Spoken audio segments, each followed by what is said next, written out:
वो जानना चाहता है कि जीवन का अल्टीमेट पर्पस क्या है और इसे कैसे प्राप्त किया जा सकता है।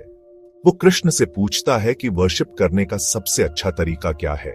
क्या रिचुअल्स और सेरेमनीज जरूरी हैं या सिंपल मेडिटेशन ही काफी है? क्या भगवान के पर्सनल रूप पर ध्यान लगाना बेहतर है या फॉर्मलेस ब्रह्म की पूजा करना ज्यादा बेनिफिशियल है?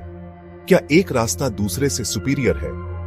ये सवाल आज भी कई स्पिरिचुअल सीकर्स के मन में होता है। हर कोई अपने तरीके से अल्टीमेट ट्रूथ की तलाश में है। कृष्ण अपनी इन्फिनिट कंपैशन के साथ गाइडेंस देते हैं। वो अर्जुन को बताते हैं कि हर व्यक्ति का रास्ता यूनिक होता है। वो समझाते हैं कि दोनों ही रास्ते सही हैं।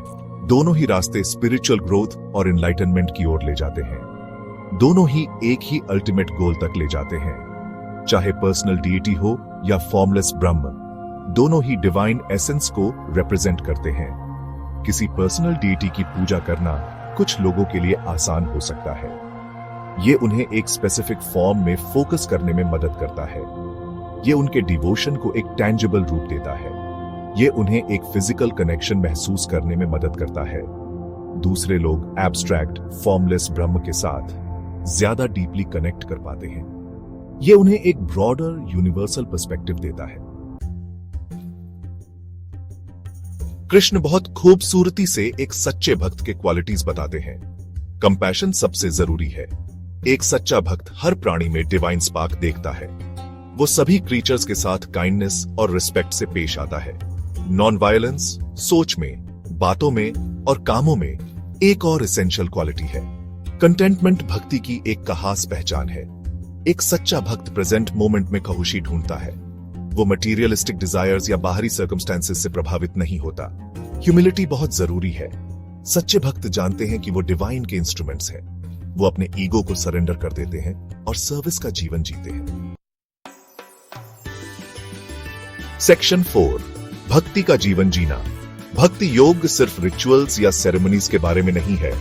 ये एक गहरी स्पिरिचुअल प्रैक्टिस है जो हमारे डेली लाइफ में इंटीग्रेट हो सकती है। ये जीने का एक तरीका है। ये हमें नेचर के साथ कनेक्ट करता है और हमारे अंदर की शांति को जगाता है। ये हर पल को लव और डिवोशन से भरने के बारे में है। हर छोटी चीज में भगवान की प्रेजेंस को महसूस करना ही भक्ति है।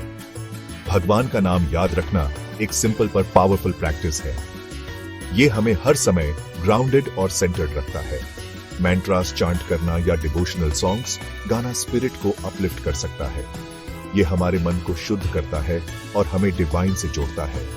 अपने एक्शंस भगवान को ऑफर करना भक्ति का एक और ब्यूटीफुल एक्सप्रेशन है। ये हमें सेल्फलेस बनाता है और हमारे ईगो को डिसॉल्व करता है। चाहे खाना बनाना हो, सफाई करना हो या काम करना हो, हम अपने एफर्ट्स एक हायर पर्पस के लिए डेडिकेट कर सकते हैं। ये हमारे डेली टास्क्स को मीनिंगफुल बनाता है। हर किसी में डिवाइन देखना और उनकी सेवा लव से करना ही सच्ची भक्ति है। ये हमें एक दूसरे से जोड़ता है और हमारे जीवन को एनरिच्ड करता है। सेक्शन 5, भक्ति योग का एसेंस। भक्ति योग डिवोशन का रास्ता, दिल का एक जर्नी है।